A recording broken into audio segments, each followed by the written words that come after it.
వాగ్దానాలు తీసుకుపోతే ఎన్నికలు కదా, మరి వాళ్ళ పార్టీ అభ్యర్థిని గెలిపించుకోవడానికి కొత్త వాగ్దానాలు చేస్తారని మేము ఆశించాం. కొత్త వాగ్దానాలు కాదు కదా, ఉన్న వాగ్దానాన్ని కూడా నెరవేర్చాయి. నిన్న అమిత్ షా బహిరంగ సభలో మాట్లాడుతూ పసుపు బోర్డు ఇందూరులో పెడతాం, నిజామాబాద్ టౌన్లో పెడతాం, నిజామాబాద్లో పెడతాం పసుపు బోర్డు అని చెప్పి మళ్ళీ అరవింద్ గెలిపిస్తే పసుపు బోర్డు నిజామాబాద్లో పెట్టాడు. మరి ఇలా అరవింద్ అడుగుతున్నా, ఇది అమిత్ షా అడుగుతున్నాం, మోడీ గారిని కూడా అడుగుతున్నాం. ఎన్నికల్లో హామీ 2019 ఎన్నికల్లో పసుపు బోర్డు తీసుకొస్తా అని చెప్పేసి అది వార్డ్ పేపర్ మీద హామీ ఇచ్చారు.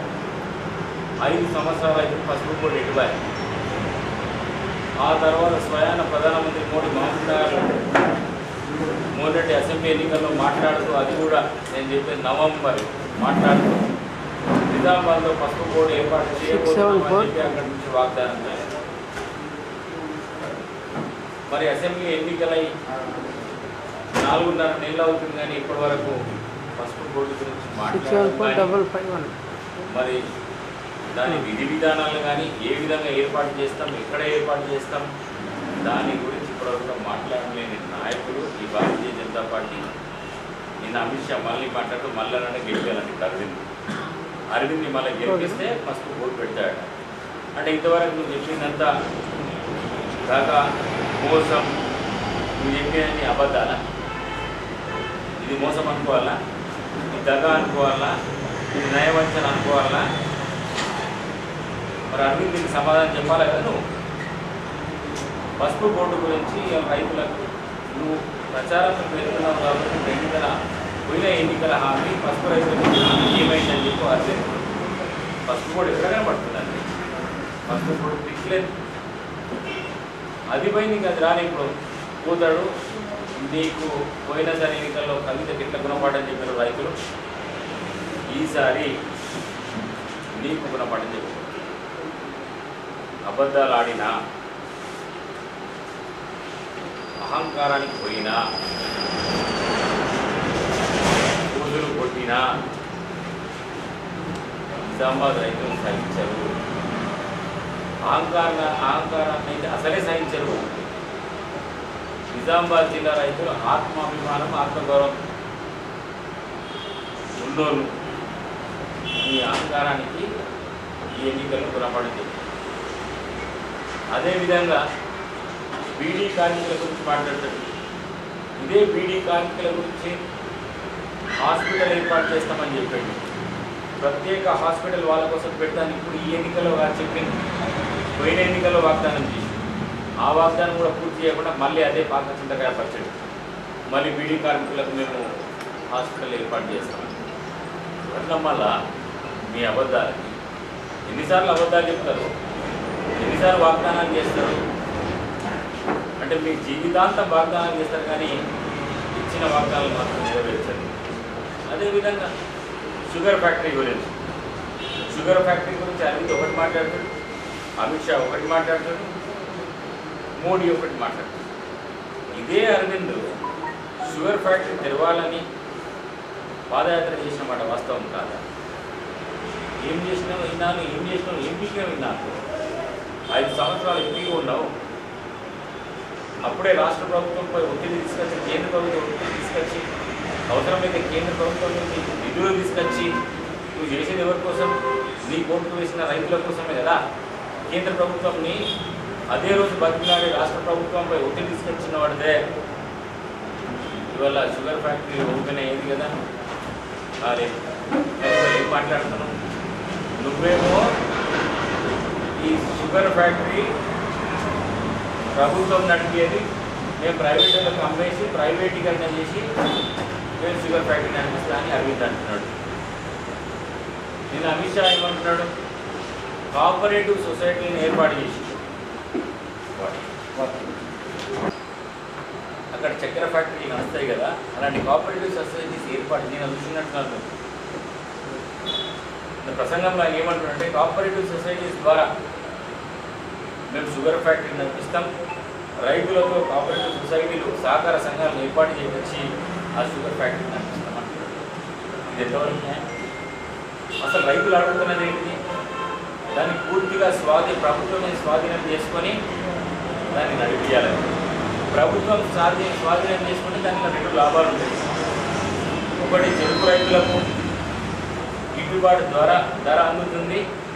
అదేవిధంగా ప్రభుత్వం స్వాధీనం చేసుకుంటే ప్రభుత్వం నడిపిస్తే కార్మికులకు ఉద్యోగాలకు ప్రభుత్వ వేతనాలు అందుతాయి.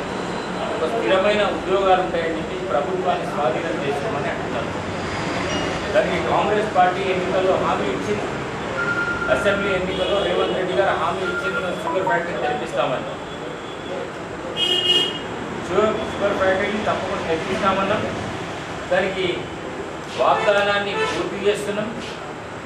దానికి కమిటీ చేసినాం. శ్రీధర్ బాబు గారు, దామోదర్ రాజనరసింహ గారు ఇద్దరు మంత్రులు దాంట్లో ఉన్నారు. ఆ కమిటీలో దాని విధి విధానాలు రూపొందిస్తున్నాం. షుగర్ ఫ్యాక్టరీ ప్రైవేట్ వ్యక్తి చేతిలో 51% ఉన్నమాట వాస్తవమే. బ్యాంకులకు బాకీలు ఉన్నమాట వాస్తవమే. బ్యాంకులతో మాట్లాడుతున్నాం, వన్ టైం సెటిల్మెంట్ చేసుకుంటాం. దాంట్లో భాగంగా 43 కోట్ల రూపాయలు వన్ టైం సెటిల్మెంట్ కింద నిన్ననే ఒక 2-3 రోజుల కింద బకాయిలు కూడా అది ఇచ్చేసాం. బాకీ ఇచ్చేసాం, కట్టినాం. సెప్టెంబర్ 17 లోపల షుగర్ ఫ్యాక్టరీని స్వాధీనం చేసుకుంటాం. ప్రభుత్వం స్వాధీనం చేసుకుంటుంది. దానికి విధి విధానాలు రూపొందిస్తుంది. ఏ విధంగా షుగర్ ఫ్యాక్టరీని నడిపియాలో, అలాగే చెరుకు రైతులతోని బైబ్యాక్ ఒప్పందం చేసుకుంటుంది. షుగర్ ఫ్యాక్టరీకి కావాల్సినంత షుగర్ కేన్ని ఏ విధంగా తెచ్చుకోవాలో, ఎన్ని ఎకరాలలో పండిస్తే ఆ షుగర్ ఫ్యాక్టరీకి గిట్టుబాటు అంటే బ్రేక్ ఈవెన్ వస్తుందో ఆ విధంగా విధి విధానాలు రూపొందించి ప్రభుత్వ అంటే ఉద్యోగులకు కూడా వేతనాలు, కార్మికులకు వేతనాలు ఇవన్నీ కూడా ఇస్తాం. ప్రభుత్వమే స్వాధీనం చేసుకొని ప్రభుత్వమే నడిపిస్తాయని చెప్పేసి హామీ ఇచ్చిన హామీని నెరవేర్చుకుంటాం. ఇంకోటి కూడా అంటుండే అరవింద్, ప్రైవేటైజేషన్ గురించి మాట్లాడుతుంటే ఇంకోటి అన్నట్టు, ఈ దేశంలో 60 ఫ్యాక్టరీలను ప్రభుత్వం స్వాధీనం చేసుకున్నది, ప్రభుత్వం నడిపిస్తుంది. షుగర్ ఫ్యాక్టరీ కూడా మనం ఎందుకు స్వాధీనం చేయాలి, మనం ఎందుకు ప్రభుత్వం తీసుకొని ఈ దేశంలో ఉన్న 60 ఫ్యాక్టరీలను మోడీ ప్రభుత్వం స్వాధీనం చేసుకొని నడిపిస్తున్నది అని అన్నారు.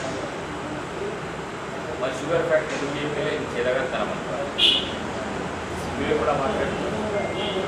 మళ్ళీ పోయి రైతులని ఓట్లు అడగడానికి సిగ్గుండాలి, సిగ్గుమానం ఉండాలి. ఇప్పుడు రాజకీయ నాయకులు హామీ ఇస్తే హామీ నెరవేర్చుకోవాలి.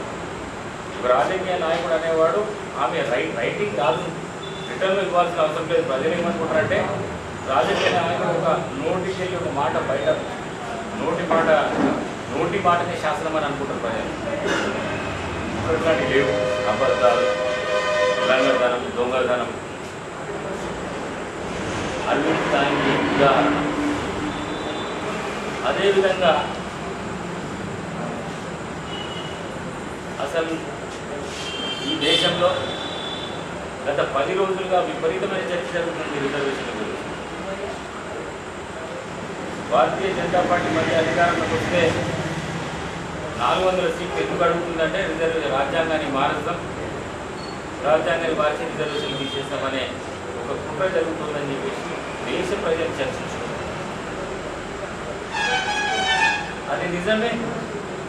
అది దానికి ఎన్నో ఉదాహరణలు, దానికి బలపరిచే సంఘటనలు భారతీయ జనతా పార్టీకి సంబంధించిన సంస్థలు, వాళ్ళ మాటలు ఇవన్నిటినీ బలపరిచే విధంగా ఉన్నాయి. రిజర్వేషన్లు తీసేస్తారనే బలం చేకూర్చే విధంగానే వాళ్ళ మాటలు కావచ్చు, వాళ్ళ నాయకులు మాట్లాడే మాటలు. అయినా కూడా అంటుంటుంది కదా, అరవింద్ కొన్ని రోజుల కింద అవును మాకు మెజారిటీ ఉన్నది, రాజ్యాంగం మారుస్తాం, మార్చబోతున్నాం, మా ఇష్టం అని మాట్లాడాడు. అంటే ఇంత అహంకారం. అంబేద్కర్ గారు రాసిన రాజ్యాంగాన్ని మారుస్తాం, ఏం చేసుకుంటారు, ఏం తీసుకుంటారు అని ఒక వీడియో ఉంది. చూపెట్టమంటే చూపెట్టండి.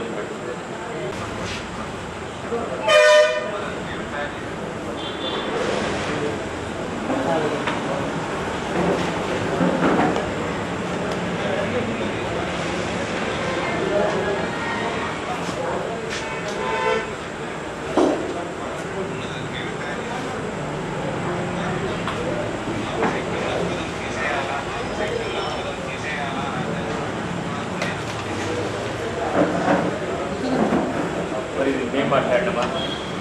ఎందుకంటే అహంకారం ఉన్నది, డబ్బులు ఎక్కువ ఉన్నాయి, ఆయన ఇష్టపడినట్టు మాట్లాడుతున్నాడు, ఏమైనా చేయొచ్చని ఆయన అనుకుంటున్నాడు. ఇప్పుడు అరవిందే గారు చాలా మంది నాయకులు మాట్లాడుతున్నారు దేశవ్యాప్తంగా భారతీయ జనతా పార్టీ నాయకులు. ఉదాహరణకు 1990లో మండల్ కమిషన్ ఏర్పాటైనప్పుడు ఈ ఉదాహరణ ఎందుకు చెప్తున్నారంటే రిజర్వేషన్కి వ్యతిరేకమని మండల్ కమిషన్ రిపోర్టు పార్లమెంట్లో ప్రవేశపెట్టినప్పుడు ఆగస్టులో ప్రవేశపెడితే 1990 ఆగస్టులో ప్రవేశపెడితే సెప్టెంబర్ 15 అంటే అక్కడి నుంచి నెల తిరగకుంటే అద్వానీ గారు ప్రెస్ మీట్ పెట్టి మేము రథయాత్రకు సోమనాథ్ నుంచి అయోధ్యకు రథయాత్ర చేపట్టబోతున్నామని చెప్పేసి 2 నెలలు తిరగకుండా మండల్ కమిషన్ రిపోర్ట్ వచ్చి మండల్ కమిషన్ రిపోర్ట్ ప్రవేశపెట్టిన 2 నెలల ముందే డిసెంబర్లో బీపీసీ ప్రభుత్వాన్ని పడుతుంది. ఇదంతా డైవర్ట్ చేశారు మండల్ కమిషన్. ఆ తర్వాత జరిగిన పరిణామాలు మొన్న 2015లో బీహార్ అసెంబ్లీ ఎన్నికలు జరిగినప్పుడు ఆర్ఎస్ఎస్ సిద్ధాంతకర్త, ఆర్ఎస్ఎస్ సర్ సంచాలక్, ఇప్పుడు కూడా ఆయన ఉన్నాడు, మోహన్ భాగవత్, రిజర్వేషన్లని పునః పరిశీలించాలి, ఈ దేశంలో రిజర్వేషన్లని పునః పరిశీలించాలి, రిజర్వేషన్ రివ్యూడ్ అని అన్నాడు. ఈ ఎస్సీ ఎస్టీ బీసీలకు సంబంధించిన రిజర్వేషన్లు గురించి మాట్లాడితే ఆ ఎన్నికలు సెప్టెంబర్ 2021 సెప్టెంబర్ 21లో మాట్లాడితే ఆ అసెంబ్లీ ఎన్నికల్లో బీజేపీకి కేవలం 50 సీట్లు వచ్చినాయి. BC SC ST తిరగబడితే Bharatiya Janata party కొన్ని అక్కడికైనా ఆగిన నాయకులు మళ్ళీ 2021లో కులగణన చేపడతామని చెప్పి బీహార్ ప్రభుత్వం నితీష్ కుమార్ ప్రభుత్వం కులగణన చేపడితే కులగణన చేపట్టద్దని చెప్పేసి ఇదే ఆర్ఎస్ఎస్ ఇదే బీజేపీ నాయకులు కోర్టులో కేసు వేసారు. హైకోర్టులో కేసు వేసారు. హైకోర్టులో కేసు వేస్తే ఏం చేసింది? హైకోర్టు కొట్టేసింది. క్యాస్ట్ సెన్సెస్ చేపట్టవచ్చు, కులగణన చేపట్టవచ్చు బీహార్ ప్రభుత్వమే.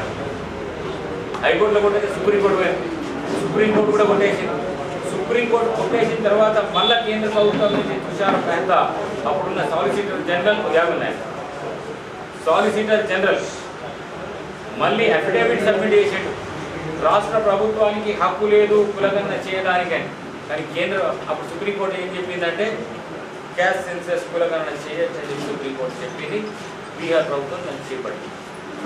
అంటే నేను ఇవన్నీ ఎందుకు చెప్తున్నానంటే వీళ్ళు అడుగునా రిజర్వేషన్లకు సంబంధించిన ప్రక్రియని అడ్డుకుంటున్నారు. కులగణన ఎందుకు చేయమంటున్నారంటే దానికి బలమైన కారణాలు ఉన్నాయి. ఉదాహరణకు నిన్న నీట్ ఎగ్జామ్ జరిగింది. నీట్ ఎగ్జామ్ ఈ ఎంబీబీఎస్ సీట్లు మొత్తం ఈ దేశంలో మొత్తం ఎంబీబీఎస్ సీట్లు 1,09,000 ఉంటాయి. 1,09,000 మొత్తం 23,88,000 మంది అప్లై చేసుకున్నారు. దాంట్లో బీసీలకు 27% రిజర్వేషన్లు అంటే 29,000 సీట్లు. కానీ బీసీలు మాత్రం 54% ఉన్నారు. కానీ కేవలం 27% రిజర్వేషన్ లేదు. ఈడబ్ల్యూఎస్కి 10% రిజర్వేషన్లు, వాళ్ళకి 10,900 సీట్లు, వాళ్ళకి 10% రిజర్వేషన్లు. కానీ ఈడబ్ల్యూఎస్ అగ్రవర్ణ పేదలు మాత్రం 5% ఉన్నారు ఈ దేశంలో. కానీ 10% రిజర్వేషన్లు. ఎస్సీలకు 15% రిజర్వేషన్లు. అదేవిధంగా ఎస్టీలకు 7.5% రిజర్వేషన్. అంటే కేంద్ర ప్రభుత్వం దాంట్లో 23,88,000 మంది అప్లై చేసుకుంటే మొత్తం బీసీ కోటాలో 10,43,000 మంది అప్లై చేసుకున్నారు. వాళ్ళకి 27% రిజర్వేషన్లు, 29,000 సీట్లు. ఒక్క సీటు కోసం 35 మంది పోటీ పడుతున్నారు. అదే ఈడబ్ల్యూఎస్లో వాళ్ళు 5% ఉంటే ఈ దేశ జనాభాలో, బీసీలు 54% ఉంటే 27% రిజర్వేషన్. ఈడబ్ల్యూఎస్ 5% ఉంటే అగ్రవర్ణ పేదలు 5% ఉంటే వాళ్ళకి 10% రిజర్వేషన్. 10,900 సీట్లు. ఒక్క సీటు కోసం కేవలం 17 మంది పోటీ పడుతున్నారు. ఇది ఎట్లా న్యాయం? అందుకే రాహుల్ గాంధీ గారు ఏమంటున్నాడు? కులగణన చేపట్టి బీసీలు 54% ఉన్నారని చెప్పి 1931లో బ్రిటిష్ ప్రభుత్వం ఉన్నప్పుడు కులగణన చేపట్టింది. ఆ తర్వాత ఇప్పటివరకు కులగణన చేపట్టలే. ప్రతి 10 సంవత్సరాల జనగణన చేస్తున్నారు కానీ కులగణన చేయట్లేదు. కులగణన చేయండి, బీసీలకు అన్యాయం జరుగుతుంది. ఈ నీట్ అప్లికేషన్స్, ఈ ఎంబీబీఎస్ సీట్ల అప్లికేషన్లే మనకు ఉదాహరణ. 10,43,000 మంది అప్లై చేసుకుంటే వాళ్ళకి కేవలం 54% 27% రిజర్వేషన్ ఉంది. బీసీలకు రిజర్వేషన్ పెంచకపోతే వాళ్ళకి అన్యాయం జరుగుతుంది. కాబట్టి కులగణన చేయండి అని చెప్పి డిమాండ్ చేస్తున్నారు రాహుల్ గాంధీ. కులగణన చేయకుండా కూడా రిజర్వేషన్లు పెంచచ్చా అంటే అలా పెంచలేము.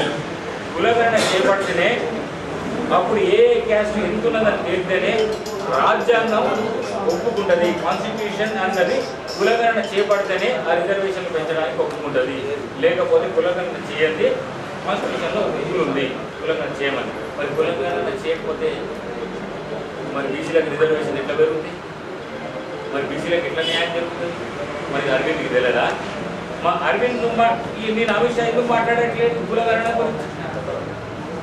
అమిత్ షా ఇక్కడికి వచ్చేది కదా. మరి అరవింద్ కూడా బలహీన వర్గాల నాయకుడే కదా, ఒక బీసీఏ కదా. మరి అరవింద్ కులగణన చేయాలనే ఉందా లేదా? ప్రజలకు చెప్పు, నిజామాబాద్ వాళ్ళు బీసీల బలహీన వర్గాలకు చెప్పు. నేను మోడీతోనే ఉంటా, నేను అమిత్ షాతోనే ఉంటా, నేను భారతీయ జనతా పార్టీతోనే ఉంటా. భారతీయ జనతా పార్టీ విధానాలే నా విధానాలు, నా సిద్ధాంతాలే ఈ సిద్ధాంతాలు, ఆర్ఎస్ఎస్ సిద్ధాంతాలే నా సిద్ధాంతాలు అనుకుంటే ఆర్ఎస్ఎస్ రిజర్వేషన్లకు వ్యతిరేకం అంటే ఆ సిద్ధాంతాలు నువ్వు ఏకీభవిస్తున్నావా? కులగణన జరపమని రాహుల్ గాంధీ గారు డిమాండ్ చేస్తే కులగణన జరపమని చెప్పేసి మోడీ గారు ప్రభుత్వం చెప్పింది కదా. మరి ఆ ప్రభుత్వంతో నువ్వు ఏకీభవిస్తున్నావా? నువ్వు ఏకీభవిస్తుంటే నువ్వు బీసీలకు క్షమాపణ చెప్పాల్సిన అవసరం ఉన్నది. అంటే ఇంత అన్యాయం జరుగుతుంది చూస్తున్నావా? ఈ దేశంలో విధి విధానాలు రూపొందించేది సెక్రటరీలా కాదా? బ్యూరోక్రాట్స్, ఐఏఎస్ ఆఫీసర్లు దాంట్లో హైరార్కీలో సెక్రటరీలు ఉంటారు. 90% సెక్రటరీలు అంతా కూడా 89 ఉన్నాయి.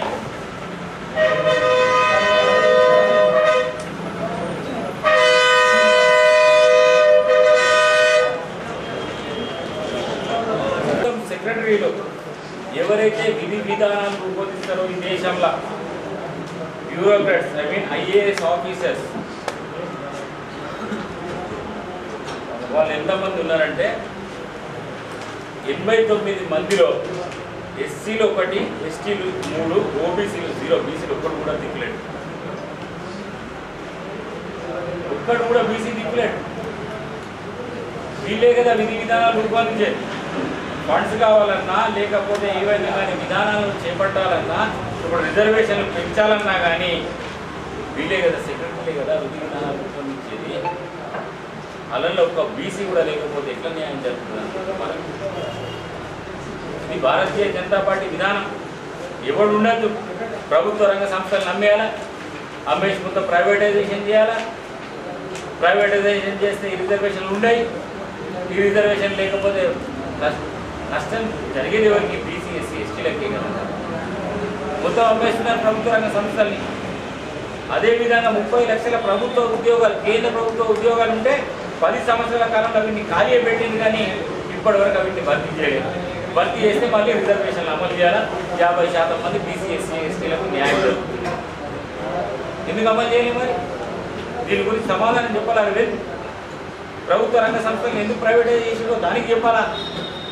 అసలు వీళ్ళకి సిగ్గుందా? ఇంకా అగ్నివీర్ గురించి మాట్లాడుకుంటే 4 ఏళ్ళు అంట. అవి అంతా కాంట్రాక్ట్, మొత్తం కాంట్రాక్ట్ జాబ్స్. అది అగ్నివీర్.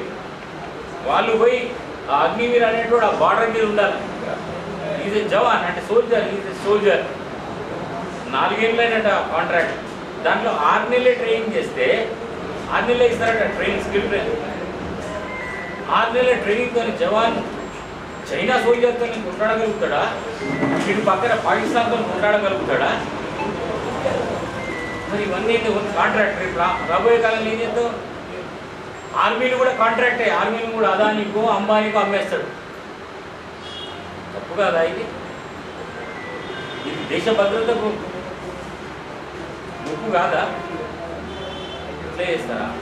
అంటే దీని ఉద్దేశం ఏంటిది? అగ్నివీర్ కూడా అగ్నిపత్ పేరుతో మొత్తం కాంట్రాక్ట్ ఇస్తారు ఎవరైనా జవాన్లని, ఎవరిని పడితే వాడిని రిక్రూట్ చేసేసుకొని బార్డర్ మీద పెడితే వారికి అకౌంటబిలిటీ ఉంటుందా? ప్రాపర్ ట్రైనింగ్ ఇస్తలేవు, 6 నెలల ట్రైనింగే. అంటే దీని ఉద్దేశం ఏంటి? మొత్తం ప్రైవేట్, మొత్తం దేశాలంతా కూడా అప్పుడు ఈస్ట్ ఇండియా కంపెనీ ఎట్లుండేనో ఆ బ్రిటిష్ కాలంలో, ఇప్పుడు ఈ దేశాలంతా కూడా ఎవరికైనా ప్రైవేట్ వాడికి అమ్మేసేలా, మొత్తం అదాని చేతుల్లో అంబానీ చేతుల్లో పెట్టాలా. పవర్ కంపెనీస్, పవర్ సెక్టర్ని అమ్మేస్తున్నావు, ఎయిర్పోర్ట్లను అమ్మేస్తున్నావు, పోర్ట్లను అమ్మేస్తున్నావు, దేన్ని ఉంచలేవు, మొత్తం ప్రైవేటైజేషన్ చేస్తున్నావు. లాభం వచ్చే ఎల్ఐసీలు కూడా నువ్వు తాకట్టు పెడుతున్నావు. రాబోయే కాలంలో టోటల్ ప్రైవేటైజేషన్ చేస్తే ఈ వర్గాలు, రిజర్వేషన్ వర్గాలు, సామాజికంగా ఆర్థికంగా వెనుకబడిన వర్గాలకు అన్యాయం జరుగుతుంది కదా. ప్రైవేట్ కంపెనీలలో రిజర్వేషన్లు ఉన్నాయి కదా, వీళ్ళంతా సామాజికంగా ఆర్థికంగా వెనుకబడి ఉన్నారు. వాళ్ళు ఉన్నోళ్ళతోని, ఆర్థికంగా ఉన్నోళ్ళతోని కావచ్చు, వాళ్ళతో ఎట్లా పోటీ పడగలరు? అంబేద్కర్ రాసిన రాజ్యాంగం ఎవరి కోసం? పేద ప్రజల కోసం, ఎస్సీ ఎస్టీలకు, బీసీలకు, సామాజికంగా సమాజంలో ఉన్న సామాజికంగా వెనుకబడిన తరగతులు కావచ్చు, సామాజికంగా వెనుకబడిన కులాలు, వాళ్ళ కోసం రాసిన రాజ్యాంగాన్ని రద్దు చేస్తాం, రిజర్వేషన్లు అవసరం లేదు ఇలా మాట్లాడడం, మొత్తం ప్రైవేటైజేషన్ చేస్తాం. ఆఖరికి సిగ్గర్ ఉండాలా, ఆర్మీని కూడా ప్రైవేటైజేషన్ చేస్తానంటే ఇంత ఘోరం. కాంట్రాక్ట్ అంటే ఇంకో కంపెనీ కదా వచ్చేది. It's a contracting job, it's not directly recruited by the government. It is coming through the agencies ద్వారా రిక్రూట్మెంట్ జరుగుతుంది, ఆర్మీ రిక్రూట్మెంట్. ఇట్లా నా దేశ భద్రత గుంపు కదా, ఇంత అన్యాయం. కాబట్టి అరవింద్ ఇవన్నిటికీ సమాధానం చెప్పాలా. బీసీలకు వ్యతిరేకమా? వైస్ ఛాన్సలర్స్ కంటే 85.46 of the professors in the central universities are from upper caste. Vice chancellors 84% వాళ్ళే. మరి ఎట్లా న్యాయం జరుగుతుంది? రేపు ఐఐటి లేకపోతే ట్రిపుల్ ఐటీ తీసేసి అన్నీ తీసేద్దామని అనుకుంటున్నాం. ప్రభుత్వ విశ్వవిద్యాలయాలను కూడా తీసేద్దామని ఒక కుట్ర పన్నుతుంటే మరి పేద విద్యార్థులు ఎక్కడ చదువుకోవాలా? మల్లారెడ్డి లాంటి యూనివర్సిటీలలో, గీతం యూనివర్సిటీలో ఇవన్నిట్లో పేద విద్యార్థులకు, పేద తల్లిదండ్రులు కట్టే పరిస్థితి ఉంటుందా? ఫీజులు కట్టే పరిస్థితి ఉంటుందా? కాబట్టి నేను ఇవాళ నిజామాబాద్ పార్లమెంట్ నియోజకవర్గాల ప్రజలకు విజ్ఞప్తి చేసేది ఏంటంటే, జీవన్ రెడ్డి గారి కాంగ్రెస్ పార్టీ బలపరిచిన వ్యక్తి. ఇంకోటి కూడా హైకోర్టు జడ్జెస్, అక్కడ జడ్జిమెంట్లు వస్తాయి. అక్కడ కూడా 77.6% high court judges are from the upper caste. మరి రోహిత్ వేములకు ఎందుకు అన్యాయం జరిగింది? రోహిత్ వేముల కేసులో హైకోర్టు నిన్న తీర్పు ఒకటి ఇచ్చింది.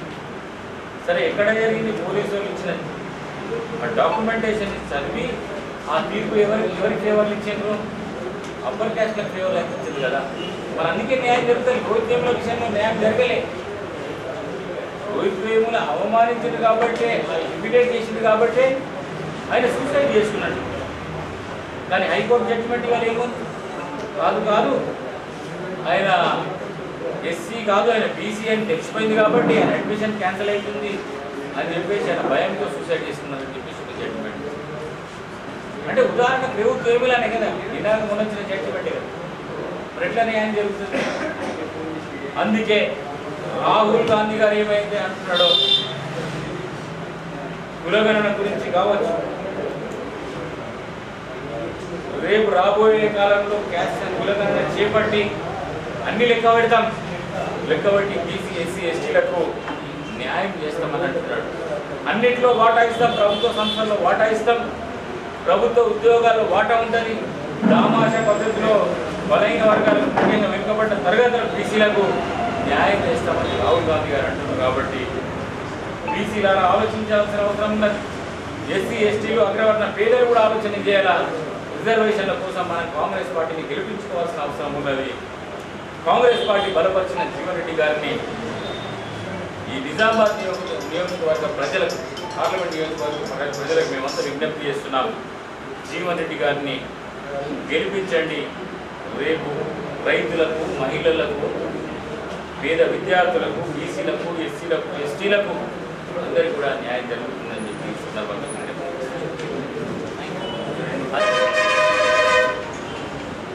గౌరవనీయ ముఖ్యమంత్రి రేవంత్ రెడ్డి గారు ఆర్మూర్ వస్తున్నారు. అక్కడ కార్నర్ మీటింగ్స్ ఉన్నాయి, రోడ్ షో ఉంది. అదేవిధంగా నిజామాబాద్ అర్బన్లో కూడా రోడ్ షో ఉంది, కార్నర్ మీటింగ్స్ ఉన్నాయి. కాబట్టి పెద్ద ఎత్తున కాంగ్రెస్ పార్టీ కార్యకర్తలు అదేవిధంగా ఈ పార్లమెంట్ నియోజకవర్గ ప్రజలందరూ వచ్చి విజయవంతం చేయాలని చెప్పి నేను విజ్ఞప్తి చేస్తున్నాను.